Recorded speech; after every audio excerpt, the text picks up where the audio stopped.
नमस्कार, बहुत स्वागत है आपका। आप देख रहे हैं भाग्य चक्र और मैं हूं आपके साथ शैलेंद्र पांडे। माता दुर्गा अपने भक्तों की रक्षा मां की तरह करती हैं और जब भक्त उनसे प्रार्थना करता है अपनी रक्षा के लिए, अपनी सुरक्षा के लिए, तो देवी उसे एक कवच प्रदान करती हैं जिसका प्रयोग करने से भक्त हर तरह की मुश्किल से बच जाता है। देवी जो कवच देती हैं उसका नाम है देवी कवच, या बहुत सारे लोग उसे दुर्गा कवच भी कहते हैं। क्या है देवी कवच की महिमा और क्या है इसके प्रयोग के नियम, आज इस विषय पर बात करेंगे। हम आज बात कर रहे हैं देवी कवच की, जिसको बहुत सारे लोग दुर्गा कवच भी कहते हैं। देवी कवच का महत्व क्या है? देखिए, देवी कवच का उपदेश ब्रह्मा जी ने मार्कंडे ऋषि को किया था, मार्कंडे ऋषि को बताया था, ऐसा माना जाता है। देवी कवच सामान्य स्तुति नहीं है, ये विशेष स्तुति है और इसमें अपूर्व शक्ति है। देवी कवच में देवी के विभिन्न नामों का और शक्तियों का उल्लेख किया गया है। विभिन्न नाम और शक्तियां बताई गई हैं। जब कोई व्यक्ति नियमित रूप से श्रद्धा पूर्वक देवी कवच का पाठ करता है तो हर प्रकार से सुरक्षित हो जाता है। अकाल मृत्यु, तंत्र मंत्र, मुकदमे आदि बाधाओं से हमेशा के लिए बचा रहता है। देवी कवच केवल आपको सुरक्षित ही नहीं रखता, अगर इसका पाठ ठीक तरीके से किया जाए तो मनचाही वस्तुओं की प्राप्ति भी हो जाती है।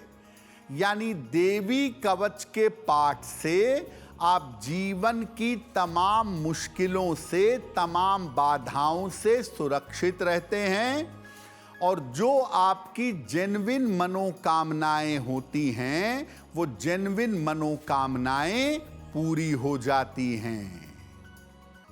देखिए, वैसे तो बहुत सारे लोग देवी कवच का नियमित पाठ करते हैं और आप कर सकते हैं, इसमें कोई दिक्कत नहीं है। लेकिन देवी कवच का पाठ कुछ विशेष दशाओं में बहुत लाभ पहुंचाता है। कैसे? अगर स्वास्थ्य की समस्या निरंतर बनी रहती है, अगर सेहत में हमेशा दिक्कत रहती है, आपके स्वास्थ्य बेहतर नहीं हो पा रहा है, तो देवी कवच का पाठ करना चाहिए। अगर एक से ज्यादा बीमारियां, एक से ज्यादा रोग अगर आपको परेशान कर रहे हों, तमाम तरह के रोग बीमारियां आपको हो रही हों, तो भी देवी कवच का पाठ करना चाहिए।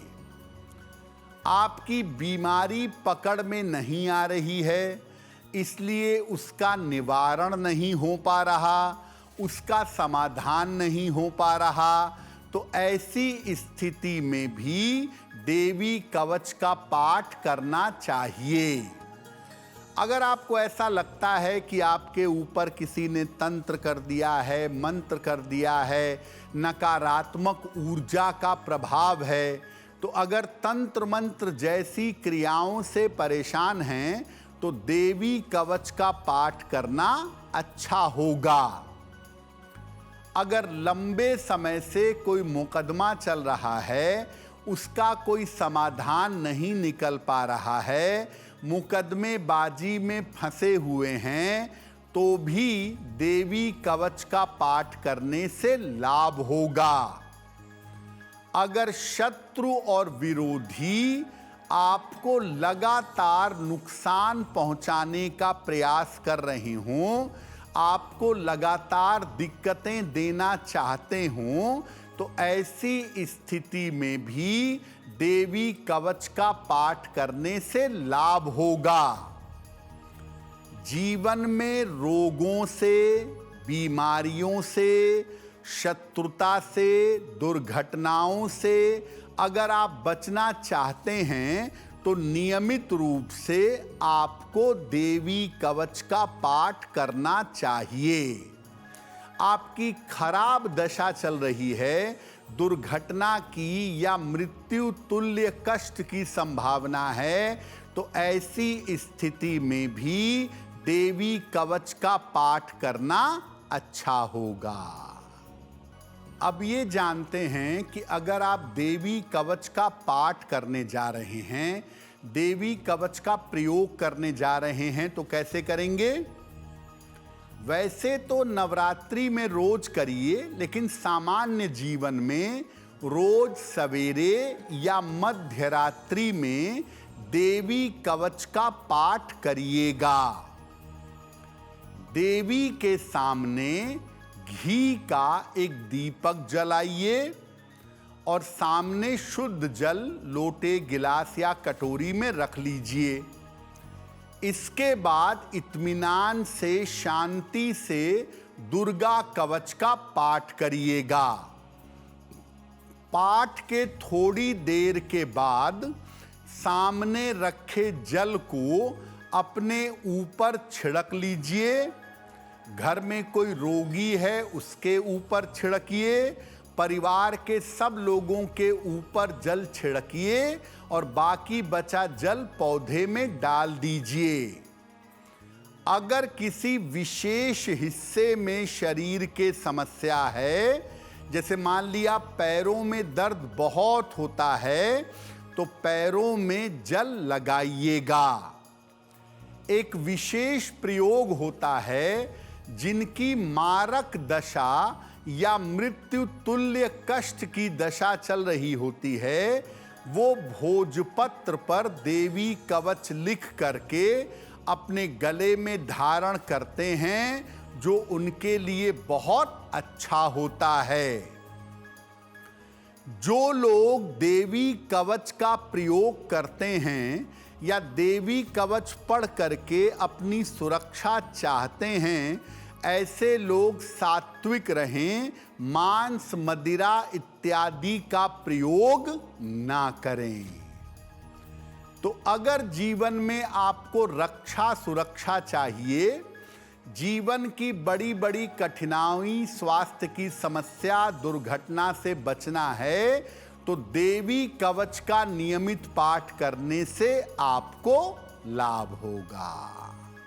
देखिए, अगर आपकी कोई बहुत खराब ग्रह दशा चल रही हो या आपकी कुंडली में प्रचंड दुर्घटना के या सर्जरी के योग बने हुए हों, तो आप बिल्कुल परेशान मत हों, डॉक्टर का परामर्श माने और साथ में रोज सुबह शाम दोनों समय देवी कवच पढ़िए। सामने एक लोटे में जल रखकर और पाठ के 5 मिनट के बाद उस जल का छिड़काव अपने पूरे शरीर पर कर लें, या घर में कोई और बीमार है, किसी और के ग्रह खराब हैं, तो उसके ऊपर छिड़काव करें, बाकी जल पौधे में डाल दें। ऐसा करने से आपकी रक्षा अवश्य होगी। आज नवरात्रि का चौथा दिन है और आज देवी के चौथे स्वरूप की पूजा की जाएगी। तो नवरात्रि की चतुर्थी तिथि पर किस देवी की पूजा होती है और इनका स्वरूप क्या है? देखिए, नवरात्रि के चौथे दिन माता कूष्मांडा की पूजा की जाती है। माता के कूष्मांडा स्वरूप की पूजा होती है। अपनी हल्की हंसी के द्वारा ब्रह्मांड को उत्पन्न करने की वजह से इनको कूष्मांडा कहा जाता है। अगर साधना जगत की बात करें तो आज जो मन होता है वो अनाहत चक्र में होता है, इसलिए आज अनाहत चक्र की साधनाएं करनी चाहिए क्योंकि माता कूष्मांडा अनाहत चक्र को नियंत्रित करती हैं।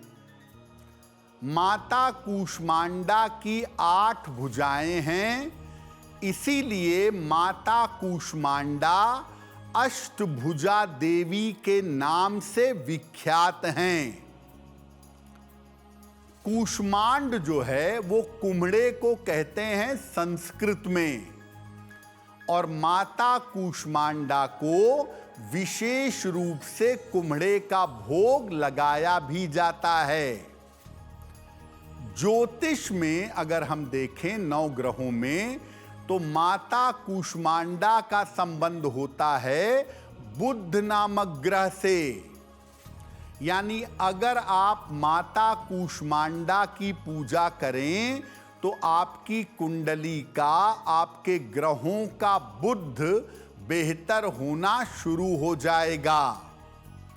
हरे वस्त्र धारण करके माता कूष्मांडा की पूजा करनी चाहिए, या हरे आसन पर बैठकर माता कूष्मांडा की पूजा करना अच्छा होगा। और पूजा के दौरान माता को हरी इलायची, हरा सौंफ, हरी मिठाई, हरे फल और कुम्हड़ा अर्पित करना चाहिए।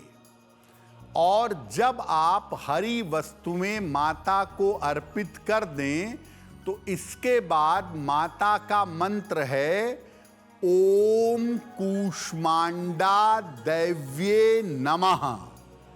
ओम कूष्मांडा दैव्ये नमः, इस मंत्र का जप करें।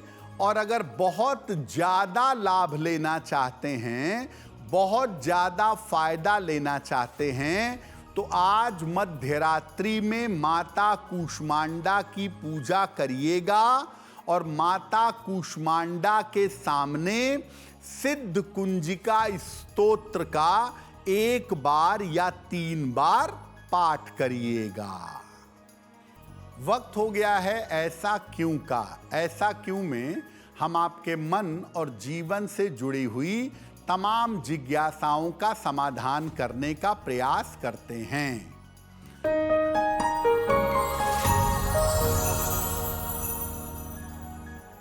ऐसा कहा जाता है कि देवताओं को खड़ी बत्ती का दीपक जलाना चाहिए और देवियों को लंबी बाती का दीपक जलाना चाहिए। ऐसा क्यों? देखिए, देवताओं की पूजा में खड़ी बाती का दीपक जलाते हैं ताकि उनसे स्थिर ऊर्जा मिल सके और ऊर्जा लंबे समय तक बनी रहे, शक्ति बनी रहे। देवी, चाहे माँ लक्ष्मी हो, माँ दुर्गा हो, माँ काली हो, इनको लंबी बाती का दीपक जलाते हैं क्योंकि लंबी बाती विस्तार का, एक्सटेंशन का, समृद्धि का प्रतीक है। इसीलिए देवी की पूजा करने से जीवन में बढ़ोतरी हो, तरक्की हो, इसीलिए देवी की पूजा में लंबी बाती का दीपक जलाया जाता है। अगर आप मुझसे जुड़ करके अपनी समस्याओं का समाधान चाहते हैं और चाहते हैं कि आपकी समस्याओं को ज्योतिष के माध्यम से सुलझाया जाए, तो आप हमसे संपर्क कर सकते हैं, जुड़ सकते हैं एस्ट्रो तक पर।